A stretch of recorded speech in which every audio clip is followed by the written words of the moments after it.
Okay, people. So, yo, I just got a new film from AJ, and as usual, she came correct, right? So, we just checked out Between Sins, which is the feature directorial debut from Carlos Miller, who also wrote the film. Um, it is produced by, I think Miller produces it as well. Executive produced by Luke Taylor, Nikki Steer Justice, and Matthew Helderman.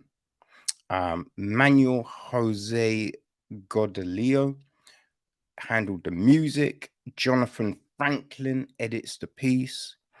It's edited by Juan Carlos Gonzalez and Carlos Miller. Shamika Wright was art direction. Like sound design and all of that is Manuel Jose Godalio, Latina Sonidio, and Felipe Filo Valencia. Lina Palceos is on wardrobe, and yes, starring in the film. Well, Coy is played by George Taylor. His mother is played by Caroline Johnson. His daughter Skylar is played by Skylar Rain Rowe, and his friend, best friend, former friend, however you want to put it, Pudda, is played by Rigoberto Duval. His former partner Shanice is played by Vanda Bryant-Scott. We have got Randy played by Ronnie Hester, Angela played by Angela Kohn-Agape. Black is played by Philip Mackenzie. Varys is played by Jermaine McPlatt. We have Renee played by Shantira Upperman. Pastor Mays is played by Keith C. Wade. We have the Minister of Ceremony played by Roberto Citron. Yeah, so the gist of the film is this. After serving 5 years in prison, Coy returns home with determination to avoid the people and situations that sent his life spiraling out of control. After Pudda, Coy's old friend, comes back around expecting things to pick up where they left off, Coy's determination to change is put to the test when the things he thought to be true now appear to be a lie. Now he must distinguish between what is temporary and what is forever. Between Sins is a tale about the art of living, originally known to be the definition of philosophy. In Between Sins, the characters reveal the character. And the thing that jumped out to me straight away, right, is it's very intimate, right? We have the camera up close a lot, so you're really in someone's sphere of influence, which, you know what I mean, brings something to a piece when you're watching it, right? It really brings this different kind of connection, the way you look at something, right? The way you inhabit that space, you know. The other thing is, this is framed around the shooting of Corey Jones, you know, and that's like, boy, you know, because it's just like that murder, right, which happened in 2000, like 2015. You know what I mean? Happened in 2015, and I mean, we all know what happened a few years, but like all the things that happened a few years back, right? Breonna Taylor, George Floyd, Ahmad, I feel that was a man's name. You know what I mean? And there was the other young guy that was, I mean, there's so many, right? Still happening. But yeah, that's kind of this device used within the film. Um, and I think what we have is, right, we have the good, we have the bad, we have the gray, right? All of these things, all of these conflicting interests, everything is there for you to see, you know, and we can understand that there's this nuance, right? Nothing is just cut and dry. And the other thing that is thrown out there is the fact that it's around perception. You know what I mean? Like in the synopsis, you know what I mean? We have the bit where it's like Koi's determination to change is put to the test when the things he thought to be true now appear to be a lie. Right? So you can look at that in several ways because he's trying, it seems, to start something again with his ex, right? So there is that, but then also it's the belief in certain people, the things that certain people tell you, right? Because look, someone does him a kindness, but in the same vein, could you know what I mean? They could be putting him on a path to something that where he doesn't want to go, right? And it's looking at that and it's coming to the realization of what that is. Also, you see people's true colors, right? Because sometimes people do you a favor, it's not really a favor, right? It's an attempt to have you on the hook, right? To have you in debt, which will then be used against you.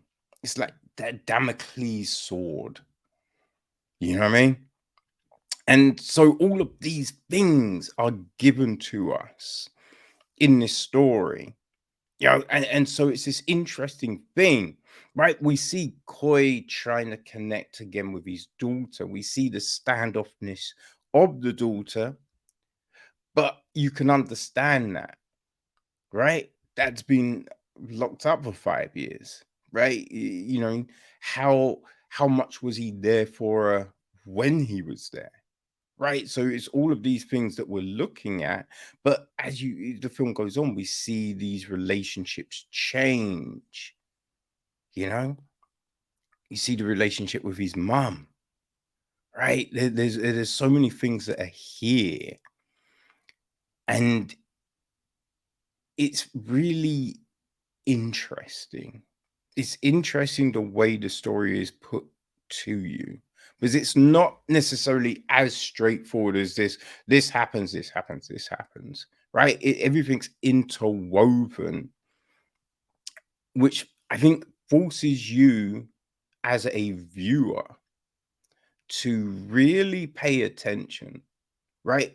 And in that, you are really looking at the intentions of these characters, right? Looking at why would they do this thing, right? What is leading to this?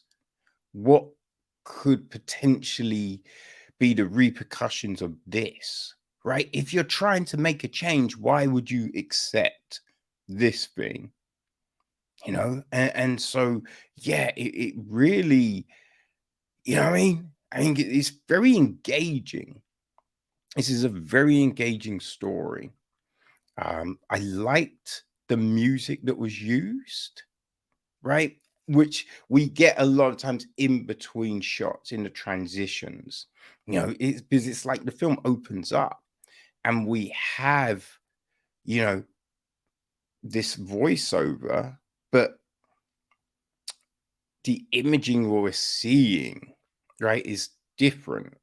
So you have this juxtaposition of, this person talking about finding a path. And then we have the shots of protests and all of this. So it makes it very interesting in that regard. And again, as I said, look, in between like some of the scenes, we have these other shots, right, of people doing different things, and then we have this music, and the music I feel works very well. The one thing I didn't necessarily like, the musical beds, right? Sometimes you had someone talking, maybe the priest, lecturing, no, giving a sermon, preaching, that's the word, right? And you have this musical bed, and I didn't necessarily feel we needed that, right? But in all honesty, I think that was probably, you know, the biggest kind of thing against the film. Right, everything else I think just worked very well. That all of the performances were really good. I mean, the detective towards the end, a little bit wooden, a little bit wooden, right? Not terrible, but yeah, all the other performances very solid. As I said, right, Skylar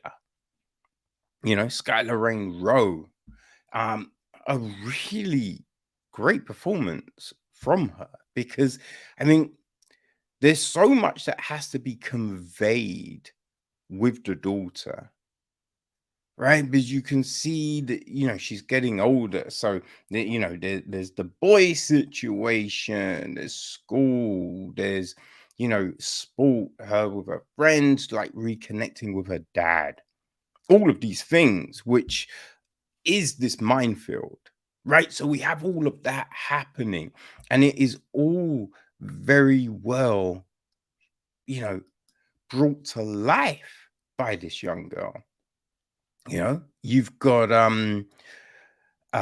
Caroline Johnson as the mum, who, you know, again, there's a lot to this character, because she's just happy to have her son back, but you can tell these other things are wearing on her.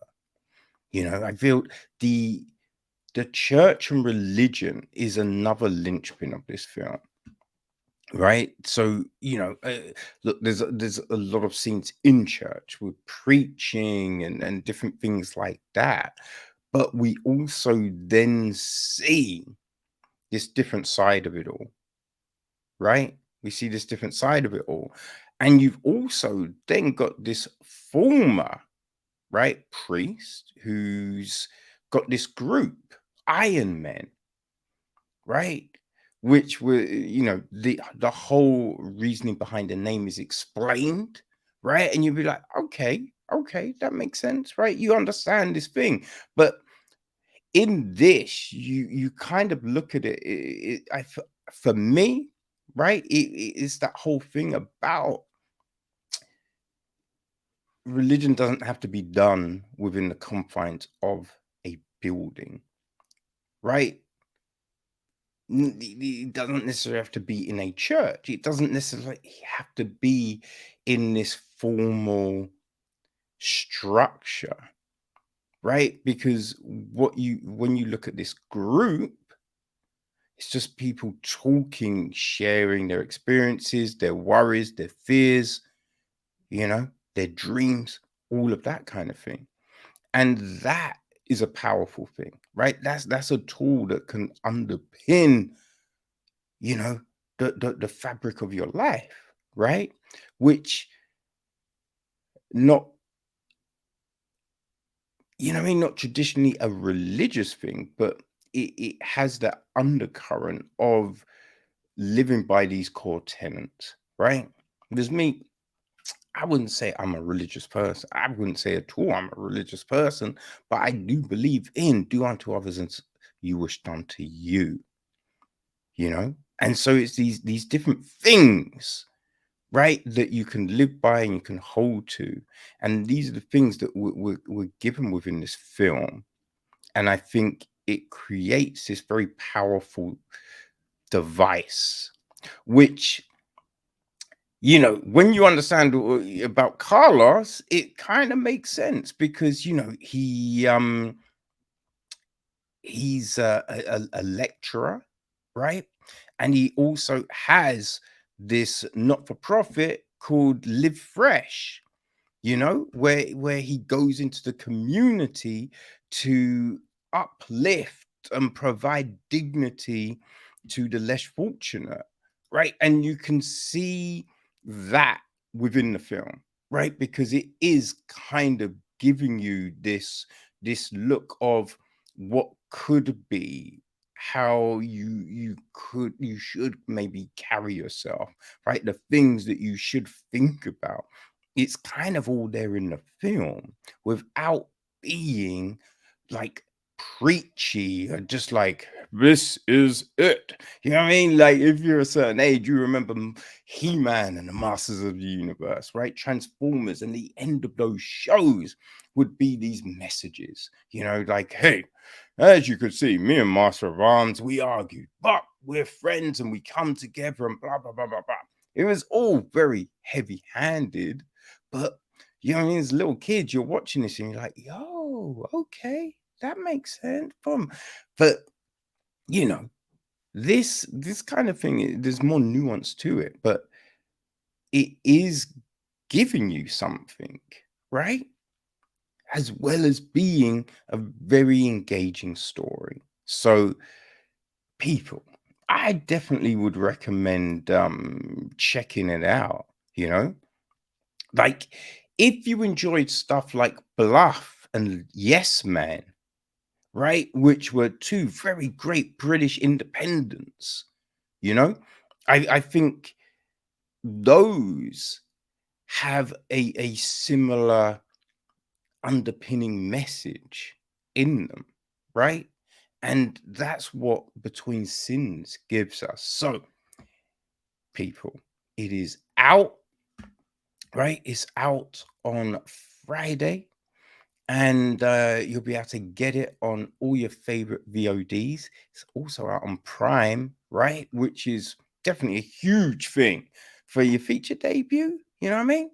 So yeah, I as I said, if you enjoyed Bluff, if you enjoyed Yes Man, right? If you enjoy a story with substance, I think Between Sins will be for you.